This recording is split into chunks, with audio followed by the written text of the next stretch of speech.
clean, you go in twice a year. It's one of these routine things. And after, the dental hygienist had finished, the doc comes in and takes a look, just as a cursory examination, and he said to me, and this is absolutely true, he said, "Did you know, Seth, that you grind your teeth?" I did not know that about myself. He's like, "Yeah, you can see just a little bit of an indication if you grind your teeth." And I thought about it, and I thought, well, yeah, I'm an atheist in Oklahoma. Yeah, you're damn right, I grind my teeth. You probably do a little bit of the same here in the state of Texas, am I correct? Yes. People are always asking me, what in the world is it like to be a frontline atheist activist in the Bible Belt? Also known as the divorce belt. Oh. It's the teen pregnancy belt, right? It's the meth belt. Oh. It's the porn use belt. Out of 50 states marked for and studied for porn use online. It was Mississippi at number 3. Oklahoma is at number 5 in the United States. Louisiana and Florida are at number 8. Arkansas, hugely religious, they're at number 6, followed closely by Texas. Interestingly, number 1 on the list for internet porn wasn't the Bible Belt state, it was the state of Utah, right? Magic Mormon underwear, indeed. That was my first thought. Right? I saw this online and laughed out loud. Somebody had posted this spin on the Discovery Channel show. Naked and Afraid, Mormons on their wedding night. It made me laugh out loud when I saw it. Our governor in Oklahoma looks just like the governors who came before him. Right? They're Bible-waving bullhorns for essentially Christian privilege. In the state where 79% of its residents, freaking almost 80%, claim some flavor of Christianity. That's more than 3 in 4. Now, if you want a snapshot of the kind of thing that we're dealing with, and I'm sure you've got stories of your own, I've been watching the courthouse steps, 10 Commandments arguments going on down here in Texas as well. Absolutely true story from back in 2015. The Oklahoma State Supreme Court declared this 10 Commandments monument on the state capitol grounds unconstitutional. This was installed back in 2012. But it supported a specific religion on taxpayer-funded public property, so it had to go. You can imagine the reaction of most Oklahomans. This is kind of how it went over. Despite the fact that a religious literacy survey has determined that 50% of Americans, actually 60%, can't name even 5 of the 10 commandments when asked on cue. You go up and you say, what are the most important rules or commandments ever given to humankind by God? And if you're a Christian, the reflex answer is, well, of course, the 10 commandments. Fine, what are they? And you see them fishing, right? Thou shalt not steal, thou shalt not kill, thou shalt not commit adultery, and then they begin to vapor lock because they know all the words to Bohemian Rhapsody. They know all the words to Gilligan's Island, right? They know all those lyrics, but they can't recite even half of the 10 Commandments, right? The most important rules humankind's ever been given. Oklahoma ordered to remove the 10 Commandments monument from the Capitol grounds. Well, enter this group. They're called the Glory Riders from Texoma Cowboy Church in Wichita Falls. Well, they decided something had to be done. So what they did was they left Texoma Cowboy Church in Wichita Falls, and I believe they rode 130 miles to the Oklahoma State Capitol carrying their own engraved copy of the 10 Commandments to be delivered to our then Governor, Mary Fallin, on the Capitol steps. And she actually went down and received them in front of the Capitol and then took part in a prayer and thanked them for standing up for Christian values. Again, we're fighting much of what you're fighting in Texas. A huge, not just a blurring, but a destroying of the church-state line. And stories like this are some of the reasons I keep this, and this is a photograph of the actual statue from my office. I'm a Trek fan, but Picard's facepalm meme is just something that we all feel. It's exasperating. see how my fellow Oklahomans think, which is so often how their parents thought, which is so often how their parents' parents thought. This chain of beliefs and opinions so often informing our own beliefs and opinions. And ignorance is not bliss. We live in a time and in a culture where in the first half of 2019, ignorance has caused the outbreak of something that should have been eradicated. The CDC reporting over 1,000 cases of measles in the United States because many well-meaning and sincere people believe that vaccines are dangerous. Declared to be eliminated back in 2000. Measles is back with a vengeance thanks to documentaries like this one from Andrew Wakefield, a quote-unquote researcher whose research has been absolutely debunked. The film Vaxxed has done tremendous damage. You've got unqualified health and lifestyle peddlers like Gwyneth Paltrow. You got actual doctors like Dr. Oz, who's peddling new age stuff like Reiki healing, things like that. We got flat earthers. How many decades after somebody landed on the moon? How does this happen? A culture that eagerly keeps up with the Kardashians, but can't name even one of the Supreme Court justices we have in the United States, because we have an entertainment culture. It's an entertainment culture. One of the reasons that explains this, right? Donald Trump, the entertainment culture president, propped up by a right-wing propaganda network that remains easily the #1 cable network in the country. The same networks where pundits can tell you that the migrant caravan that's coming up from the southern border is giving people smallpox. Smallpox was completely eradicated as of 40 years ago. Smallpox doesn't exist in the United States or even beyond.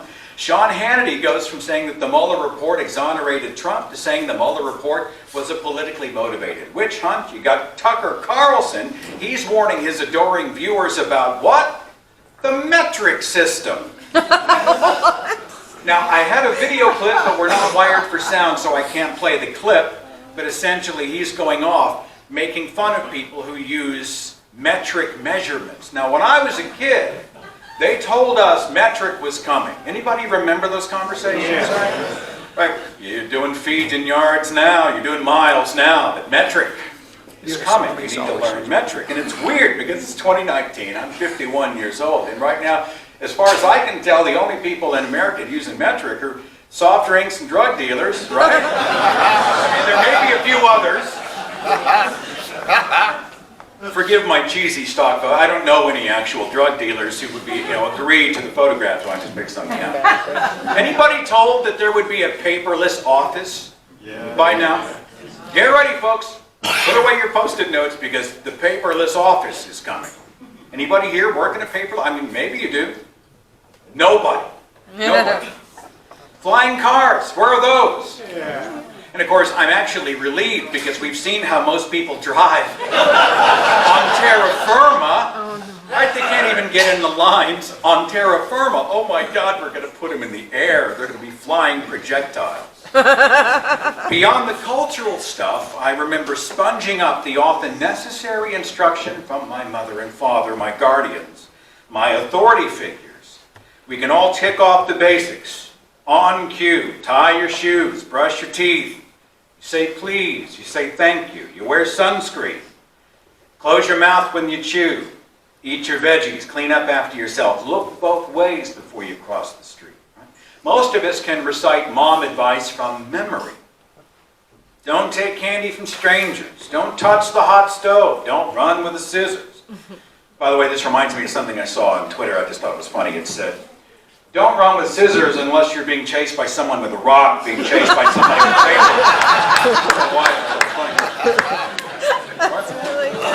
They were teaching us stuff that we needed to know as dependents because we were not prepared for the world around us, right? So we had to obey to be safe. They were the authority. We were subject to that authority. And it kept us safe and fed and alive. What about the more philosophical things that our parents told us? What was the advice that they gave us about eating and swimming, right? After you eat, don't go swimming for at least how long? 30 minutes. Y'all were in a liberal household. We were an hour, right? Because if you go swimming within an hour, you're going to seize up and you'll cramp up and you'll sink to the bottom and you'll die. Swimming no different than any other exercise. You might feel a little uncomfortable if you have a full stomach, but no, the digestion process will not steal critical blood from the arms and legs and threaten your ability to swim, and you will not sink like a stone. So Mom may have gotten that one wrong. She meant well. She thought it was good advice to keep us safe, but it doesn't really wash out. Don't sit close to the TV. You'll ruin your eyes. Oh, yeah. Now, it's true that 1950s televisions actually emitted a higher level of radiation than today's. But I mean, what would Mom say about... right? Don't sit close to the television. Oh my God, we're screwed.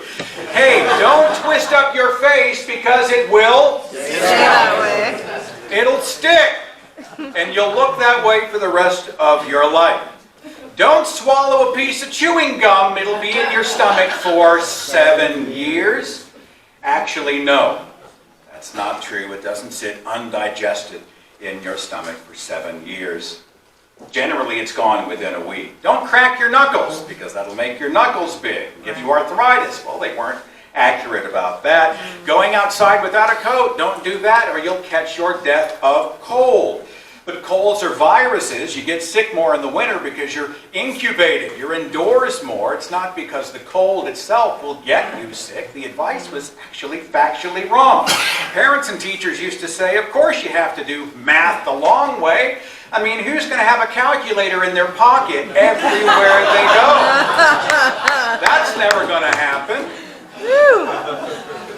Don't eat the raw cookie dough. Yep. You can get salmonella or tapeworms or something else. Is it true? Who gives a shit? Cookie dough.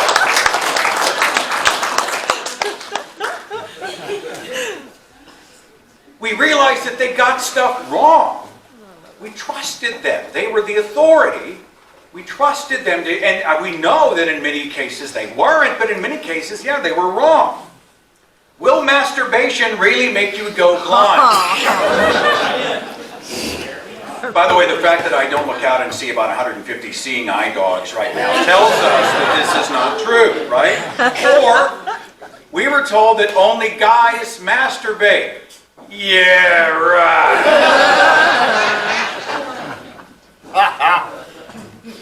They tell us things like this. Work hard and anything is possible. Follow your dream. And work hard, and anything is possible. Now, hard work certainly is a key to success, but if you go beyond the bumper sticker, this claim that anybody who's not successful did not pursue a dream or isn't working hard, it just falls apart. We know a ton of people working very hard, 1, 2, 3 jobs, busting ass everywhere they go, who have big dreams and are even close to them and may never get there. It's an oversimplification. It's a bumper sticker. So often it's not really necessarily true. If you're going to be successful, you have to choose this particular path. Go to college, a specific college, for a specific degree. May be true, but it may not be true. 30% of college graduates actually working in a field other than the field of study that they studied in college. Some graduate with a 6-figure debt they spend the next 50 years paying off. I mean, it's an amazing and wonderful thing. Education is so important, but everybody's path being different. To say you must go to college isn't necessarily the recipe for automatic success they said it was. The purpose of dating, in the church anyway, with religious families, is to prepare you for marriage. The whole reason that you date is to get married. That's the end zone. Till death do you part. You'll be together forever and ever and ever. Ever. What's the divorce rate in the Christian community as opposed to everybody else? About the same? About the same. Go out and find your soulmate, the person who can't live without you. Now, I heard comedian Chris Porter tell a great story about this. He said he went out and found a woman that couldn't live without him. And he hated it. He said it was like having a puppy that can text you. I thought that was such a good line. said, go out and find somebody who can live without you, but chooses to be with you because they love you, which I thought was a much better answer, rather not anchor, that's weird. What about sex ed? Oh, our parents were in charge of this. How many people had kind of a screwed up sex ed? No, you don't have to raise your hand. I'll assume in the state of Texas we've got the same level of dysfunction in Texas as we do in Oklahoma. Because our sex ed in my religious home and in our religious school was essentially one instruction, one point. Don't do it, right? Don't do it. Beware. It's dirty, it's carnal, it's lust. All of these natural thoughts and feelings and desires and attractions, this is all the devil. The stuff hitting you like a sledgehammer. Your hormones raging when you're a teenager, wondering what's happening to my body, what's happening to my mind, what are these feelings that I've got? Essentially, their instruction is what? It's a sin. Your thoughts and feelings are sin. Certainly don't respond to any of these impulses. The entire point is for you to get married. In fact, the Bible actually has a verse in there that talks about, hey, if you can't get over your sexual desire, it's better to go ahead and jump the broom. Just get married, which is a horrible reason to bond your life to someone for the rest of life. This is all we were told about human sexuality, causing many religious children in the 80s to learn their sex ed on various scrambled TV channels after 11 o'clock at night. Anybody familiar with the True Love Waits campaigns in some of these places? True Love Waits. They set people up for failure to protect them, trying to scare them straight. This is an actual campaign that was targeted to young people. It says, flies spread diseases, so keep yours zipped. Notice it's a female in the photograph, by the way. A fear culture in many regards. Mom and Dad talked about Christianity and the world. They were separate. We're this little pod. It's us, the Christians, and then there's the world out here. This big, bad, dirty, dangerous place filled with the wiles of the devil, tempting us with the desires of the flesh. I had a radio broadcaster friend. Her religious mom actually told her never to wear a boy's blue jeans because it might get her pregnant. There are some places where they have these purity balls. This is a daughter and her father, and they have these really creepy formal events where they dress up in formal attire and they pledge, like rings and other things, that, Daddy, I will not have sex until I get married. And they have this ritualistic sort of an exercise that's supposed to cement their virginity, because virgins are pure, non-virgins are damaged goods. They hamstrung an entire generation with religious shame in a desire to protect them. How much did our repressed authority figures actually understand about human sexuality? How many of them were actually feeding bad ideas, downloading bad info to their kids? Here's another piece of advice we heard from our parents. Sticks and stones may break your bones, words will never hurt you. I get the sentiment behind this.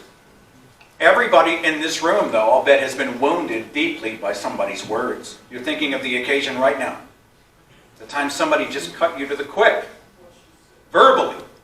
Language has the power to build up, to tear down, to heal, to harm, to create, to destroy, to empower, to ruin. Language is powerful. I get what they're trying to accomplish. They're trying to protect us against the non-physical attack, to toughen us up so that we can survive and exist and thrive in this world. Considering the source, making the decision how much we'll accept what someone else is transmitting. But it's not always that simple, is it? Sticks and stones may not break your bones, but they can certainly sometimes break your spirit. My parents told us how wrong it was to use swear words. Have you noticed that it's actually the G-rated words that can be the most hurtful? It's weird. You know, you can be in a group of people and you can be having a good time and you just say, hey, that motherfucker did this, and you just throw it out, right? And what you're doing at the time is having a laugh, you're building rapport. It's completely, in its context, innocuous and harmless. But you can say something like ugly, stupid, worthless. You can say a G-rated word and you can destroy someone's heart. People can be forever changed. They used to say, Seth, if you don't have something nice, don't say anything at all. And if that was the case, none of my activism would be possible. none of your activism would be possible. It would mean that my shows, my videos, books, speeches criticizing religions would not exist. And if I don't have something nice to say about these destructive and damaging debunked mythologies, I should just sit on my hands and shut up. It's especially true with the authority figures out there. If you're not going to validate the authority, respect the authority, meaning shut your mouth. And the authorities claim the right to shut us up because they have some kind of inherited or anointed position above. Now I'm going to come back to this slide. I think it's a great representation of how much of us approach our authorities when we're young. Children are little trust machines. We had to be trusting our elders to know the answer, to keep us safe, to fix the situation, to handle the problem, to be smarter than we are, and to be there to catch us whenever we stumble. The people we once had to trust to survive are just people, though, and that is the catch to the catch. That's what makes this sticky. Sometimes right, sometimes not. Sometimes knowledgeable, sometimes ignorant, sometimes helpful, sometimes unhelpful. Sometimes they were insightful, sometimes they're situationally blind. Sometimes wonderful, sometimes horrible. And because we're not physically dependent on the elders, we now face the question of whether or not we're going to remain intellectually, emotionally, ideologically dependent on the quote-unquote authorities. Do we accept they may have been correct about the danger of the hot stove while being totally wrong about a very hot hell? Correct in one instance, incorrect in another, not necessarily because they're bad people, but because for better and for worse, they are human. Christianity and many religions rely on notions of authority to survive and thrive. And they play to a deference from authority that many of us were taught from an early age. This is an actual diagram that's used in fundamentalist churches about how authority is supposed to work. There's God or Jesus at the top, then the husband. Under the authority of the husband is the wife, and under the wife is the children. It's a hierarchy. And so the husband is the authority, he's the last word, he makes the decisions, he's the man, right?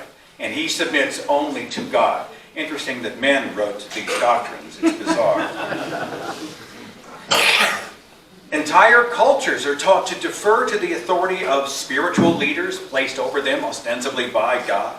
And of course here lately in the Trumposphere we're seeing these spiritual leaders telling us what God did and who God appointed, what God wants, enjoying all of these positions of prominence, saying that God ordained them to be there. Franklin Graham and Paula White both declare that Donald Trump's leadership of and over the American people is an example of divine authority placed over us, and we're supposed to obediently follow. By the way, did you guys see the article of Christianity Today, founded by Billy Graham, that came out? One of the first instances of a major religious organization or publication actually taking a stand against the anti-Bible values or anti-Christian values of Trump. I thought it was an interesting exercise. And of course his response was to call them left-wing propaganda. Can you imagine if Christianity Today is left-wing propaganda, what that makes you and me? Einstein wrote in a letter he penned back in 1901, and has so many implications. He had this great line: unthinking respect for authority is the greatest enemy of truth. I'm convinced a lot of people take comfort in this. We both probably can think of someone who takes a lot of comfort in letting somebody else do the thinking. To defer automatically to an authority because they say they're an authority, because they're a degree monger, or because they believe God placed them there, or whatever. They're intimidated perhaps by the notion that they might have to do their own problem solving in this crazy and complicated world. The idea of an authority and submitting may give them comfort. Maybe the whole idea of automatic deference simplifies the crazy world and gives them a feeling of safety. People are complicated.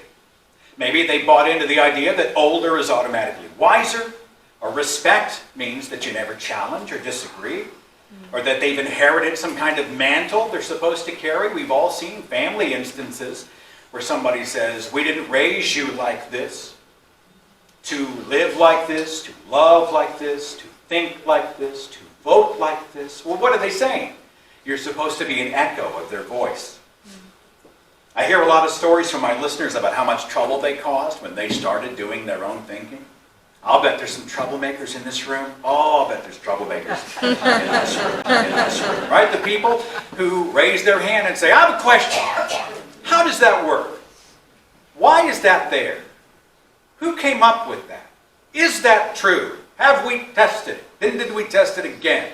I'll bet this room is filled with people who have done this and stirred the pot and raised the eyebrows of some very, very safe people in their circles. What are their credentials? Who are they accountable to? How vetted are their claims? What do other authorities say? I was in my 30s, my friends, before I gave myself permission to challenge authority, really. The authority of my parents, the authority of my religion, the truth claims of my belief system, the authority of the Bible, the apologists. And it's weird because I came to this realization that there was something really, really fulfilling in allowing myself to just raise a hand and say, hang on, pardon me, but I'm not going to take your word for it. I'd like to find out for myself. Feynman's got that great quote that's always being passed around that said, I'd rather have questions that can't be answered than answers that can't be questioned. And that's absolutely true. Because I said so isn't necessarily a satisfying answer out there. And yet, because I said so is truly, if we're to be honest, the rallying cry of every major religion on this planet. Religion's called God the Father and us the children. There's a reason for that. Tons of verses about obedience, blind obedience. Obey or face the consequences. Obey or you'll get hurt. Obey or I'll hurt you. Now, I'm not making the anarchy argument. I think authority can be healthy in correct contexts. Parents on many levels have to be the authority over dependent children. It's just a necessary thing. Metaphorically and physically holding their hands and guiding them as they cross the dangerous streets out there. We as non-scientists rely on the authority of scientists and experts in their field of study, and the other authorities who peer review them and keep them accountable through analysis, criticism, skepticism, not without thinking, but we rely in many ways on authorities. A society governed by laws puts in place the authority of law enforcement and courts and judges and juries as part of our social contract as citizens. We benefit from the protections of the law. We submit to the requirements of a law when it doesn't violate our moral code as we've defined it through reason. There are those out there who take comfort in being told what to do, how to act, who to listen to, what to accept, what to reject. They pass the burden of independent thought to somebody else. But to those people, tragically, the world remains a largely undiscovered place. And the very mechanisms that make them feel safe and unburdened also keep their great human potential unrealized. Their spoon-fed world is safe, but it is very, very small. I like this quote by Pulitzer Prize-winning historian Laurel Ulrich. She said, well-behaved women seldom make history. I think this is actually true for a great many demographics. It's the people who didn't acquiesce, who didn't line up, who didn't just take somebody's word for it, but who actually raised a hand at challenge and said, hey, wait a minute. Does this make sense? Does it work? Have we vetted this? Is it good? Is it moral? Those are the people who have actually made history. With the rise of the non-religious, hopefully the rise of humanism here in the state of Texas and in this country, you and I, we represent this idea that no one should ever tell somebody else what to think. Rather, we are cultivating a culture that trains ourselves and other people around us in how to think.